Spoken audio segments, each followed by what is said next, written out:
I was opening my birthday presents when my mother whispered to me, "Smile or you will die." My hand froze on the wrapping paper of the third gift, a rectangular box from my Aunt Gabriella, who was standing across the living room sipping champagne and watching me with an expression I couldn't read. My mother's breath was hot against my ear, her fingers digging into my shoulder with enough force to leave bruises. I forced my face into a smile and kept tearing the paper, revealing a jewelry box. Inside was a gold bracelet with small charms dangling from it. I held it up and thanked Aunt Gabriella, my voice sounding strange and distant. My mother's grip loosened slightly but didn't release.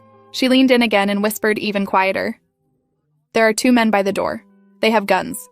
If you stop smiling, if you cry, if you do anything except act like this is the best birthday of your life, they will kill everyone in this room, starting with your little brother." I looked at my brother Carlo, who was 7 years old and playing with a toy car on the carpet, completely oblivious to whatever nightmare was unfolding. My hands started shaking and my mother squeezed my shoulder harder. "Steady. Open the next present." I reached for another gift, this one from my father, who was standing near the kitchen talking to Uncle Vincent about something that made them both laugh. My father looked normal, relaxed, genuinely happy. He had no idea. Or did he?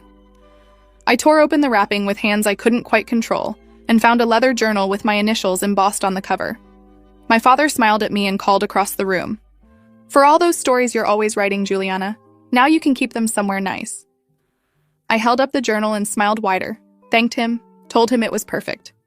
My mother's grip finally released and she moved away, circulating among the guests with a champagne flute in her hand and a bright smile on her face. I stayed on the couch surrounded by half-opened presents and wrapping paper, looking around the room at 20 people who'd come to celebrate my 17th birthday. Which ones were the men with guns? I scanned faces, looking for anything suspicious, anyone who didn't belong. Everyone looked normal. Neighbors, relatives, family friends, all people I'd known my entire life. My best friend Zara sat down next to me and picked up one of the unopened presents. "You okay? You look pale." I forced another smile and said I was fine, just overwhelmed by everyone being so generous. Zara studied my face for a moment longer, then shrugged and started telling me about the party she was planning for next weekend. I nodded and made appropriate sounds, but wasn't really listening. I was watching my mother move through the crowd, touching shoulders, laughing at jokes, refilling drinks.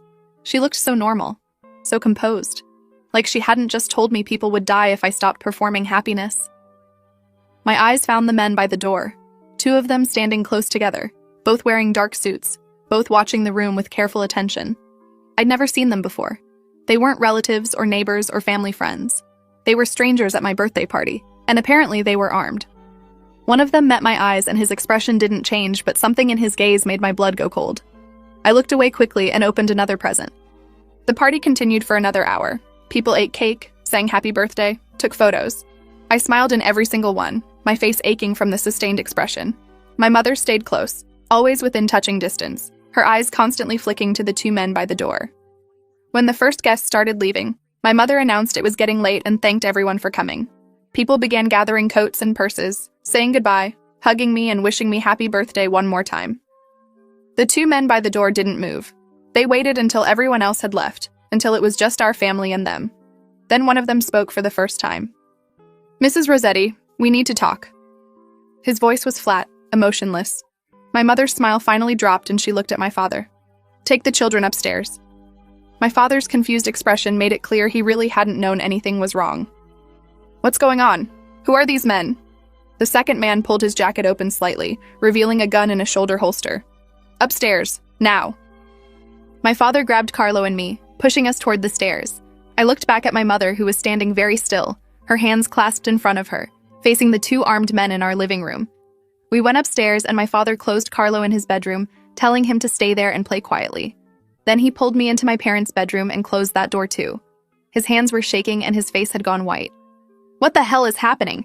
Who are those men? Why did your mother tell me to bring you upstairs?" I told him what my mother had whispered to me during the present opening, about the guns, about the threat to kill everyone. My father sat down hard on the bed and put his face in his hands. When he looked up, there were tears in his eyes. I should have known. God, I should have seen the signs. He stood and started pacing. "Your mother's been acting strange for months, taking weird phone calls, going out at odd hours, being secretive about money. I thought maybe she was planning something for you, for your birthday or graduation. I thought it was something good." I asked him what he thought was really happening and he stopped pacing. I don't know. But men with guns showing up at our house, threatening our family, that's not nothing. That's serious. That's organized crime or worse. He pulled out his phone and I grabbed his wrist. What are you doing? He said he was calling the police and I told him to wait, that if those men heard him calling, they might start shooting. My father's face went even paler, but he put the phone down. We stood there in silence, listening to muffled voices from downstairs. My mother's voice, calm and measured. The men's voices, harder to make out. Then footsteps on the stairs. My father moved in front of me instinctively, putting himself between me and the door. My mother opened it without knocking. She looked at my father and said 3 words. They're gone now. My father demanded to know what was going on, who those men were, why they'd threatened our family. My mother closed the door behind her and leaned against it. Sit down, both of you. I need to explain something. My mother told us she'd been working for a criminal organization for the past 3 years, not voluntarily. She'd made a mistake years ago, borrowed money from the wrong people to pay for my grandfather's medical bills when he was dying. The interest had compounded impossibly fast, and when she couldn't pay, they'd given her a choice. Work for them, or they'd kill our entire family. So she'd worked for them. Her job was simple but illegal. She managed a front company that laundered money through real estate transactions. Millions of dollars flowing through fake property sales, ghost buyers, shell corporations. She signed documents, processed transfers, made everything look legitimate. She'd done it for 3 years without telling anyone, carrying the weight of it alone. The men who'd come to our house tonight were her handlers, checking on her, making sure she was still compliant. The threat to kill everyone if I stopped smiling had been real. They'd been testing her control over the family, making sure we didn't know anything, making sure she could keep us in line. My father stood up so fast the bed frame creaked. You've been laundering money for 3 years? Do you understand what you've done? Do you understand the danger you've put this family in? My mother's composure finally cracked and she started crying. I had no choice.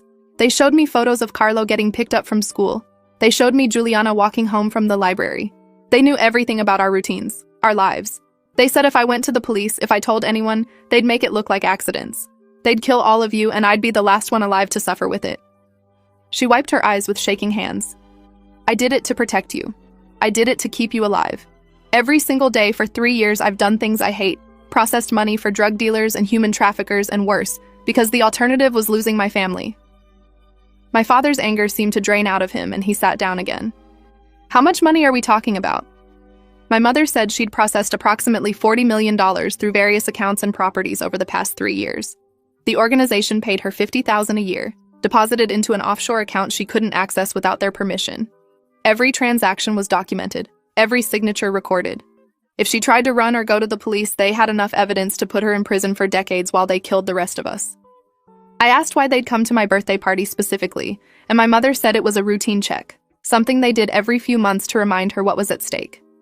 They'd show up at family events, at Christmas or birthdays or school performances, and sit there watching to make sure everything looked normal and happy. To make sure my mother hadn't told anyone, hadn't broken down, hadn't tried to escape. Today they'd added the extra test of telling my mother to whisper that threat to me, to see if I'd panic or stay calm. If I'd panicked, if I'd started crying or tried to run, it would have meant my mother had lost control of the situation and they would have eliminated the problem. My father asked what stopped them from just killing us anyway once my mother was no longer useful. My mother said she'd been asking herself that same question for 3 years. She thought the answer was that she was very good at her job and they didn't want to lose a reliable asset. But eventually they would decide she knew too much or had become a liability, and then we'd all be dead. So what do we do? My father asked. My mother said she didn't know. I said we needed to go to the FBI, that we needed protection, that staying silent was just waiting to die. My mother shook her head. The organization has people inside local police departments. I've seen the payments, processed the bribes. I don't know how high it goes or who can be trusted. If we go to the wrong person, we're dead within hours. My father suggested we could run, leave the state, change our names. My mother said they'd find us. The organization had international reach, contacts in dozens of countries. They demonstrated that reach by showing her surveillance photos from various locations, some taken in other states during vacations we'd taken, proving they could track us anywhere. We were trapped. I stood up and paced the same path my father had earlier. There had to be a way out. There had to be someone we could trust. I stopped and turned to face my mother. You have documentation of everything you've processed, right? Every transaction, every shell company, every property? My mother nodded. It's all digital, stored on encrypted servers I don't have direct access to. But I have copies of some documents, receipts and contracts and transfer records. I told her we needed to get everything she had, compile it into evidence packets, and find someone in federal law enforcement we could trust. Not local police, not state police, but FBI or DEA or someone high enough that local corruption wouldn't matter. My father said that sounded reasonable, but dangerous. If the organization found out we were gathering evidence, they'd kill us before we could use it. My mother said they monitored her computer access constantly. If she started downloading files or copying documents beyond normal work activity, it would raise red flags. I thought about it and came up with a plan that might work. I was 17, nearly 18. I had my own computer, my own social media, my own digital life. If I could access my mother's work files through her accounts and copy them using my own devices, it might not raise the same flags.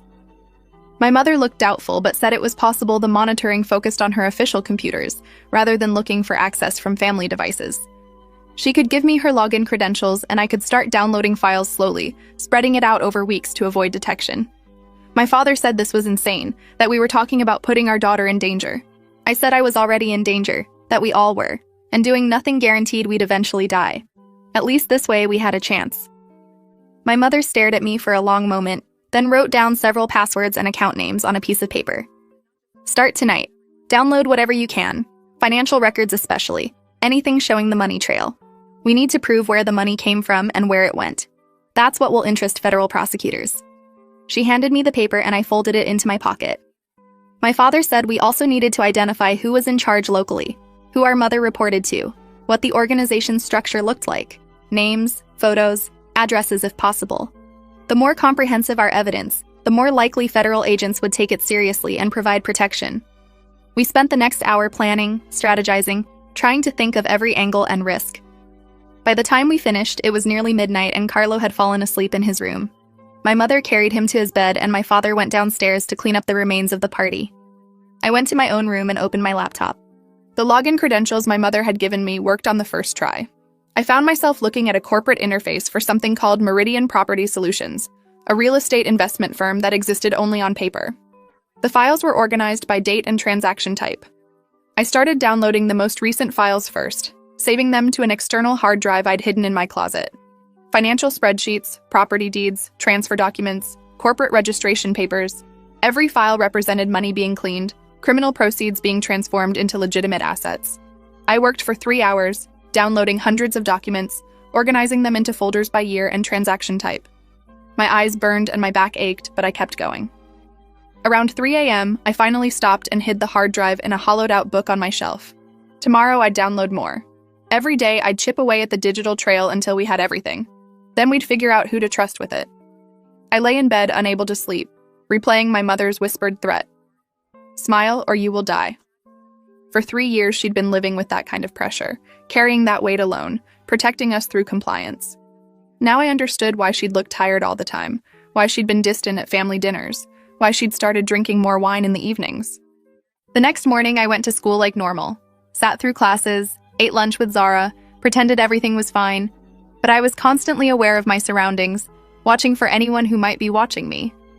Were any of these people connected to the organization? Were any of my teachers or classmates on their payroll? How deep did the corruption go? After school, I went straight home and locked myself in my room, downloading more files. I found email correspondence between my mother and someone named Frank Delacroix, who appeared to be her direct supervisor. His emails were cold and professional, discussing properties and transactions in coded language that was obviously about money laundering. I copied everything and kept digging. Over the next 2 weeks, I downloaded thousands of files, building a comprehensive picture of the organization's operations. They weren't just laundering money. They were running a multi-state criminal enterprise involving drug trafficking, illegal gambling, loan sharking, and protection rackets. The real estate laundering was just one piece of a much larger operation. My mother's role was bigger than she'd admitted. She wasn't just processing transactions, she was managing the entire northeastern property portfolio. I showed my father what I'd found, and he immediately said we needed help beyond what we could do ourselves. This wasn't just local crime. This was organized crime on a massive scale. We needed federal protection and prosecution. He started researching FBI field offices, trying to determine which one might be least likely to have corrupt agents. He finally settled on the Boston office, reasoning that it was far enough from our city to be outside the organization's immediate sphere of influence, but close enough that we could reach it if needed. He made contact through an anonymous email, describing the situation in vague terms and asking for a secure way to communicate. 3 days later, he received a response from a senior agent named Catherine Wu, who said she specialized in organized crime cases and was willing to meet confidentially to assess the information. My father arranged a meeting at a public location, a restaurant in Boston where we'd be surrounded by people. We drove up on a Saturday, telling my mother we were going shopping for college visits. She knew what we were really doing and spent the entire morning looking terrified. Agent Wu was in her 40s, professional and direct. She sat across from us in a booth at the back of the restaurant and asked to see what we had. My father handed over a thumb drive containing copies of about 1,000 documents. Agent Wu pulled out a laptop and started reviewing files right there at the table. Her expression changed as she read, going from skeptical interest to intense focus. After 30 minutes, she looked up and said 3 words. "This is massive." She explained that the documents showed an organized crime network operating across 6 states with connections to international cartels. The money laundering alone represented hundreds of millions of dollars. But more importantly, the files included names, dates, and specific transactions that could be corroborated with federal investigations already underway. This wasn't just evidence. This was the keystone that could bring down the entire organization. She asked how we'd obtained the documents, and my father explained everything: my mother's forced involvement, the threats to our family, the 3 years of coercion. Agent Wu listened without interrupting, then asked if my mother would be willing to testify. My father said yes, but only with protection for the entire family.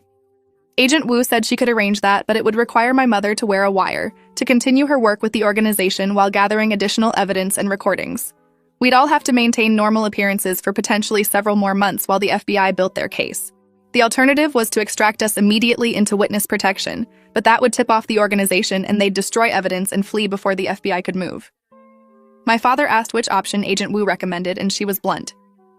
"The wire gives us the strongest case but puts your family at maximum risk. Extraction keeps you safe but lets criminals escape justice. Your choice." I said we should do the wire. My father looked at me in shock. "Juliana, no, that's too dangerous." I argued that we'd already been living in danger for 3 years and would continue living in danger forever unless we helped stop these people. Agent Wu nodded slowly and said she'd seen this choice many times and there was no perfect answer. "But I will say this: informants who help build the case and testify often feel less powerless, less victimized. They take back control by actively fighting the people who hurt them." My father finally agreed, and Agent Wu laid out a plan. She'd equip my mother with sophisticated recording equipment that couldn't be detected through normal security sweeps. My mother would continue her work, but every meeting, every phone call, every transaction would be recorded. We'd have weekly check-ins through secure channels. If at any point the situation became too dangerous, we'd be extracted immediately into protective custody.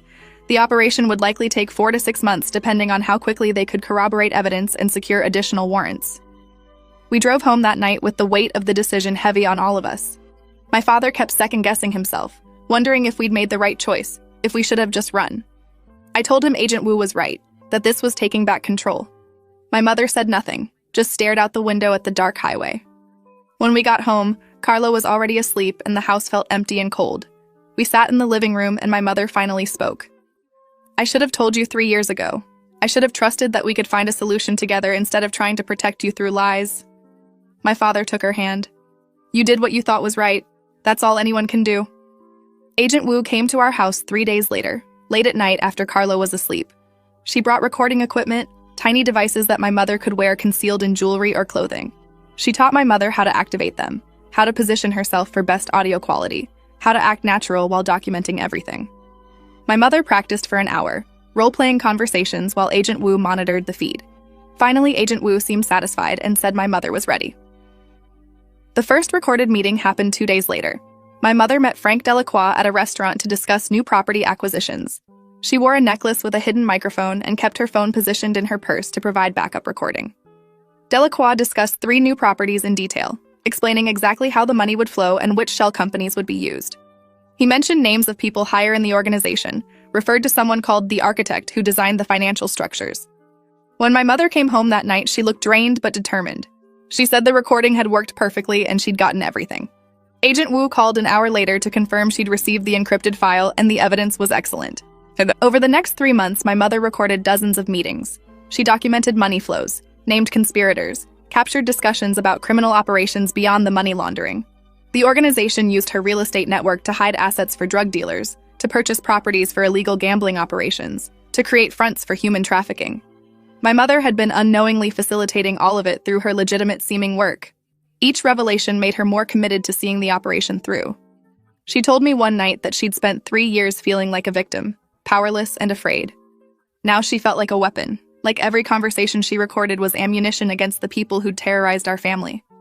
My father worried constantly, convinced every day that something would go wrong and we'd be discovered. But my mother maintained her perfect performance. Smiling, compliant, competent employee managing millions in illegal assets while wearing a wire. The organization never suspected. At school, I kept downloading files, kept organizing evidence, kept maintaining the appearance of normal teenage life. Zara asked me once why I'd been so distant lately, and I told her I was stressed about college applications. The lie came easily after months of practice. In month 4, Agent Wu called an emergency meeting. She said the FBI had gathered enough evidence to begin arrests, but needed one final piece. They'd identified the architect as someone named Vincent Calabrese, a financial genius who'd designed money laundering networks for multiple criminal organizations. He was careful, never attended meetings in person, never spoke on phones that could be traced. But they knew he was scheduled to inspect my mother's operation in person next week, a rare appearance to ensure everything was running smoothly. If my mother could record a meeting with Calabrese, if she could get him to discuss the operation in his own words, it would be the final nail in the prosecution's case. My father immediately said no, that Calabrese would be more careful and suspicious than anyone else my mother had dealt with. Agent Wu agreed it was risky, but said the evidence would be invaluable. My mother said she'd do it. My father argued with her for an hour, but she wouldn't change her mind. I've come this far. I'm not stopping now. Agent Wu said she'd have agents positioned nearby in case extraction became necessary. The meeting was scheduled for a Wednesday afternoon at my mother's office. That Wednesday, I couldn't focus on anything at school. Every class felt interminable, every moment stretched like torture. I kept checking my phone even though I knew no one would contact me until it was over. Finally, the dismissal bell rang and I practically ran to my car. I drove home to find my father pacing in the kitchen, his phone clutched in his hand. No news yet. We waited in terrible silence. Carlo was at a friend's house, kept away from the tension filling our home. At 4:30, my father's phone rang. Agent Wu, he put it on speaker and we heard her say 2 words. It's done. My mother had recorded a 30-minute conversation with Vincent Calabrese. He'd discussed the entire operation in detail, named associates, explained the structure, revealed connections to international cartels. The evidence was perfect, and now FBI agents were executing simultaneous raids across 6 states, arresting over 70 people, seizing properties and assets, dismantling the organization piece by piece. My mother was safe. We were all safe. It was over. My father started crying, actual tears streaming down his face as he thanked Agent Wu over and over. My mother came home an hour later with 2 FBI agents as escort. She looked exhausted, but there was something different in her expression. Relief, maybe, or pride. She'd done it. She'd spent 3 years as a victim and 4 months as an informant, and now she was free. The agent said we'd need to testify at trials, that the legal process would take years, but the immediate danger was over. The men who'd threatened us at my birthday party had been arrested. Frank Delacroix was in custody. Vincent Calabrese was in custody.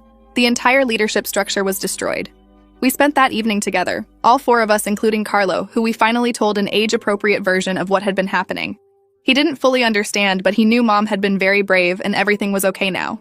We ordered pizza and watched a movie and tried to feel normal for the first time in months. Later that night, I found my mother sitting alone on the back porch, staring at the sky. I sat next to her and asked if she was okay. She said she didn't know yet, that 3 years of fear and 4 months of terror didn't just evaporate because arrests had been made. She'd need therapy probably. We'd all need therapy. But we were alive and free, and that was more than she dared hope for. The trials started 8 months later. My mother testified in 3 separate cases, describing in detail how she'd been coerced into laundering money, how the organization had threatened our family, how she'd worn a wire for 4 months gathering evidence. The defense attorneys tried to paint her as a willing participant, a criminal who'd only cooperated when caught. But the recordings told the truth.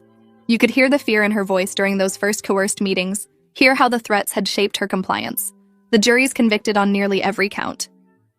Vincent Calabrese received a 40-year sentence. Frank Delacroix got 25 years. The men who'd come to my birthday party got 15 years each. Over 60 people went to prison, and the organization's assets were seized, approximately $80 million that would be used to compensate victims of their various criminal enterprises. Agent Wu told us afterward that our cooperation had been instrumental in one of the largest organized crime takedowns in the region's history. My mother had helped put away people who'd hurt hundreds of other families beyond ours. A year after the arrests, my mother started a nonprofit organization helping other victims of coerced crime, people who'd been forced to participate in illegal activities through threats to their families. She knew firsthand the powerlessness and shame of that situation, knew how difficult it was to come forward when you'd technically committed crimes yourself. Her organization provided legal assistance, counseling, and advocacy for people trying to escape similar circumstances. She gave talks at law enforcement conferences, helped train agents to recognize signs of coercion versus willing participation. She transformed her experience into purpose. My father said she was the strongest person he'd ever known. I agreed. I'd watched her carry an impossible weight alone for 3 years, then risk everything to stop the people who'd enslaved her. That took courage I couldn't fully comprehend. I finished high school, went to college, majored in criminal justice. Wanted to understand the systems that had both failed and eventually protected my family. Wanted to help fix those systems so fewer people fell through the cracks. On my 18th birthday, I thought about my 17th, about opening presents while my mother whispered threats and armed men watched. How that moment had revealed everything and started our path toward freedom. Sometimes the worst moments contain the seeds of salvation, and sometimes smiling through terror is the first step toward fighting back. Thanks for watching till the end. Make sure to subscribe and like to not miss the next story.